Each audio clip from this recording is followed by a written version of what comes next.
जय श्री राम दोस्तों, स्वागत है आप सभी का सनातन धर्म यात्रा में।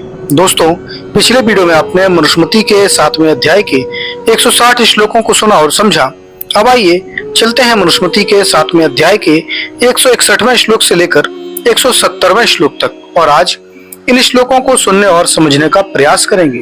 तो आइए सबसे पहले देखते हैं 161वां श्लोक। इसमें लिखा है, आशनम चैव यानम चाह शंदि विग्रहमेव चाह कार्यम वीक्ष्य प्रयुंजीत द्वैधम संश्रमेव चाह। अर्थात सब राजा आदि राजपुरुषों को यह बात लक्ष्य में रखने योग्य है जो आशनम यानी आसन स्थिरता, यानम यान यानी शत्रु से लड़ने के लिए जाना, संधिम संधि यानी उनसे मेल करना, विग्रहम दुष्ट शत्रुओं से लड़ाई करना, द्वैधम द्वैध यानी दो प्रकार की सेना करके स्वविजय कर लेना और संश्रयम संश्रय यानी निर्बलता में दूसरे प्रबल राजा का आश्रय लेना। ये 6 प्रकार के कर्म कार्यम वीक्ष्य प्रयुंजीत यथा योग्य कार्य को विचार कर उनमें युक्त करना चाहिए। उसके बाद 162वां श्लोक है। इसमें लिखा है, संधि और उसके भेद। इसमें लिखा है, संधि तु द्विविधम विद्याद्रजा विग्रमेव चाह उभे यानाशने चैव द्विविधा संश्रयता स्मृतः। अर्थात राजा संधि विग्रहम यानम आशने द्विविधा च संश्रया। संधि विग्रह यान आसन द्वैधी भाव और संश्रय द्विविधम तु दो प्रकार के होते हैं, उनको विद्यात यथावत जाने। उसके बाद 163वां श्लोक है। इसमें लिखा है समान्यान कर्मा चाह विपरीत तत्सैव चाह तदा त्वातयो संयुक्तः संदृजयो द्विलक्षणः। अर्थात तदा तु आयतिंत संयुक्तः तत्कालिक फल देने वाली और भविष्य में भी फल देने वाली संधि, जैसा कि 7वें अध्याय के 169वें श्लोक में वर्णित है। द्विलक्षणा जेय दो प्रकार की समझनी चाहिए। पहली, समायान कर्मः शत्रु राजा पर आक्रमण करने के लिए किसी अन्य राजा से मेल करके उसके साथ आक्रमण करना, तथैव उसी प्रकार दूसरी है विपरीतः पहले से विपरीत अर्थात शत्रु राजा से आक्रमण न करने के लिए मेल करके कोई समझौता कर लेना।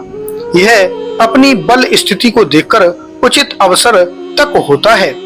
उसके बाद संधि शत्रु से मेल अथवा उससे विपरीतता करें, परंतु वर्तमान और भविष्य में करने के काम बराबर करता जाए। ये 2 प्रकार का मेल कहता है। अब इसके अनुशीलन देखिए तो इस श्लोक में किया हुआ विपरीत का अर्थ मनुसम्मत है, जो कि 7वें अध्याय के 169वें श्लोक से सिद्ध होता है। प्रचलित टीकाओं में किया गया अर्थ संधि ही नहीं कहा जा सकता। उसके बाद 164वां श्लोक है। उसमें लिखा है, विग्रह और उसके भेद। इसमें लिखा है, स्वयं कृतस्य कार्यार्थ मकाले काल एव वह मित्रस्य चैवाक् प्रकृतिः द्विविधो विग्रह स्मृतः। अर्थात विग्रह द्विविधा स्मृतः। विग्रह जैसा कि 7वें अध्याय के 117वें श्लोक में वर्णित है 2 प्रकार का होता है। काले चाहे युद्ध के लिए निश्चित किए गए समय में अथवा अकाले एव अनिश्चित किसी भी समय में। पहला है कार्यार्थम कार्य की सिद्धि के लिए स्वयं कृतः स्वयं किया गया विग्रह, और दूसरा है मित्रस्य अपकृते किसी के द्वारा मित्र राजा पर आक्रमण या हानि पहुंचाने पर मित्र राजा की रक्षा के लिए किया गया विग्रह। विग्रह कार्य सिद्धि के लिए उचित समय या अनुचित समय में स्वयं किया व मित्र के अपराध करने वाले शत्रु के साथ विरोध 2 प्रकार से करना चाहिए। उसके बाद 165वां श्लोक है। इसमें लिखा है, यान और उसके भेद।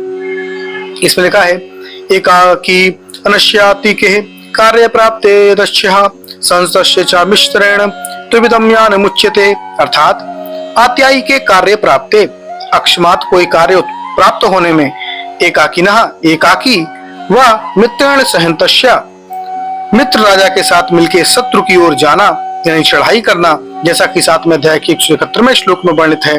द्विविधम यानम उच्यते यह 2 प्रकार का गमन कहता है। उसके बाद 166वां श्लोक है। उसमें लिखा है, आसन और उसके भेद। इसमें लिखा है, क्षीणस्य चैव क्रमशो दैवात पूर्व कृतेन वह मित्रस्य चानुरोधेन द्विविधम स्मृता मानसम।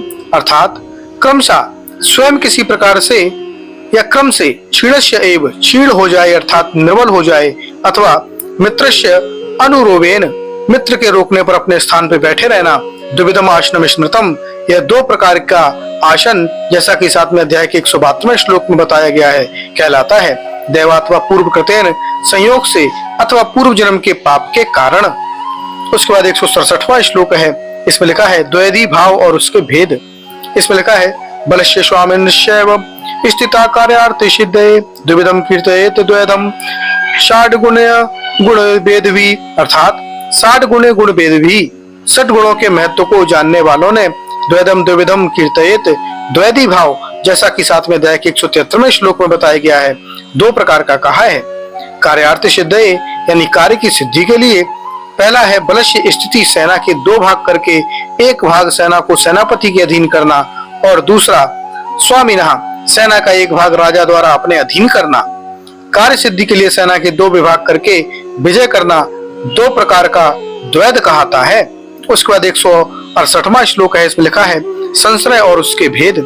इसमें लिखा है अर्थ संपन्नार्थ चापीडमानस्य शत्रुभिः साधुषु व्यपेदार्थ द्विविधा संश्रयत स्मृतः, अर्थात शत्रुभिः पीडमानस्य शत्रुओं द्वारा पीड़ित होकर अर्थ संपन्नार्थम अपने उद्देश्य की सिद्धि अथवा आत्मरक्षा के लिए किसी राजा का आश्रय लेना, और व्यपेदार्थ साधुषु भावी हार या दुख से बचने के लिए किसी श्रेष्ठ राजा का आश्रय लेना, ये द्विविधा संश्रय स्मृतः 2 प्रकार का संश्रय कहलाता है।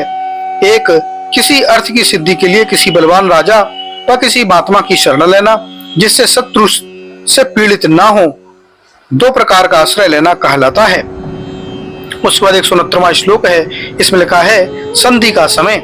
इसमें लिखा है यदा वक्षेद्यात्म मादिक्यम ध्रुवमात्मनः तदात्वे चापालिकाम पीड़ा तदा संधि समाश्रयेत, अर्थात यदा अब गच्छेत, अब यह जान ले कि तदात्वे इस समय युद्ध करने से अपलिकाम पीड़ाम थोड़ी थोड़ी पीड़ा प्राप्त होगी, और आयात्मनः पश्चात भविष्य में करने से आत्मना ध्रुवम आधिक्यम अपनी वृद्धि और विजय अवश्य होगी, तदा संधि समाश्रयेत तब शत्रु से मेल करके उचित समय तक धीरज रखें।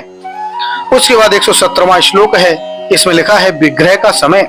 इसमें लिखा है यदा प्रष्टा मन्येत सर्वास्तु प्रकृतो मृषम अत्युच्छिन्तितम तथा स्मारम तदा कुर्वीत विग्रहम, अर्थात यदा सर्वा प्रकृति, जब अपनी सब प्रजा व सेना वृषम अत्यंत प्रहष्टा प्रसन्न अत्युच्चतम उन्नतशील और श्रेष्ठ मन्येत जाने, वैसे आत्मनम अपने को भी समझे, तथा विग्रहम कुर्वीत तभी शत्रु से विग्रह यानी युद्ध कर ले में। तो दोस्तों ये जानकारी आपको कैसी लगी कृपया कमेंट बॉक्स में अवश्य बताइए। बने रहिए सनातन धर्म यात्रा के साथ और लेते रहिए रोचक एवं धार्मिक जानकारियां प्रमाणों के साथ। धन्यवाद। जय श्री राम।